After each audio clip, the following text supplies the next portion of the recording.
Ma'am కొంతమంది బయట వాళ్ళతో బానే ఉంటారు. ఇంట్లో వాళ్ళకి చూపిస్తారు అసలైన సినిమా. వాళ్ళతో మంచిగా మాట్లాడరు. చీటికి మాటికి తిడతా ఉంటారు. విసుక్కుంటా ఉంటారు. బయటికెళ్ళి చెప్పినా గూడా నమ్మరు. బాబోయ్! ఆయన చాలా మంచోళ్ళు కదా! ఆవిడ చాలా మంచిది కదా! అన్నట్లు.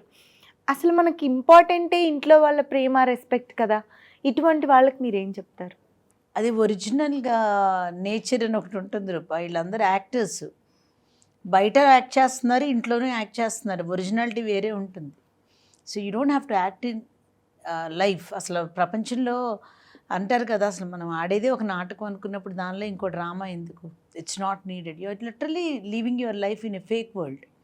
రెండోది రూపా, ఇంట్లో వాళ్ళ మీద అరుస్తున్నారు, కరుస్తున్నారు అంటే ఫస్ట్ నుంచి నువ్వు ఇచ్చిన లీనియన్స్ అది అవతల పర్సన్‌కి. అది మెన్ అవని, విమెన్ అవని మళ్ళీ మళ్ళీ తిరిగి అదే చెప్పుకుంటున్నారు.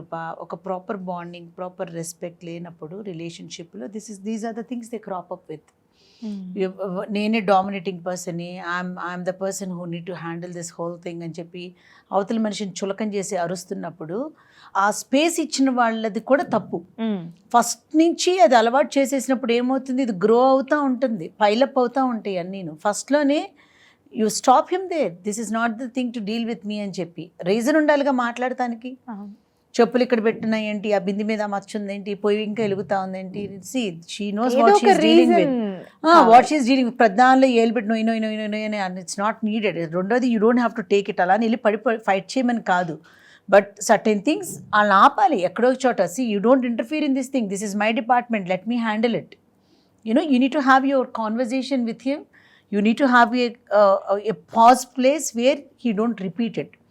వీళ్ళు అంటా ఉంటే పడతా ఉంటున్నారు అనుకో రూపా, నేను అంటానే ఉంటాను, నువ్వు పడతానే ఉంటావు. అది అలవాటుగా మారిపోతుంది. రెండోది వీళ్ళు కూడా పడి ఏం చేస్తారు, ఎంత బర్డెన్గా ఫీల్ అయిపోయి ఆ మ్యారేజ్ మీద ఇరిటేషన్ అవటం, అవతల మనిషి మీద భయం, అవతల మనిషి మీద ఒక ఇంట్రెస్ట్ లేకపోవటం, అమ్మ బాబు ఈయన ఎప్పుడు దిగుతాడో అన్న చిరాకు పెట్టుకోవటం, ఎన్ని మొదలవుతాయి. రెండోది మనలాంటి వాళ్ళ దగ్గరికి వచ్చి గాసిప్ చేస్తారు, you don't know my husband, this is how he is అని చెప్పి.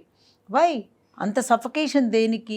నీ తప్పు లేదని నీకు తెలిసినప్పుడు you should always confronted to him saying, ఎందుకు అలా మాట్లాడుతున్నారు, ఇప్పుడే పనమ్మాయి వచ్చింది అక్కడ పెట్టెళ్ళింది నేను చూసుకుంటాను, లేకపోతే let me do this, okay fine, that is not bothering you, why are you worried.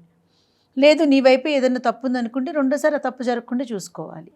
So ఒకటి కరెక్ట్ చేయాలి లేదా కరెక్షన్ చేసుకోవాలి.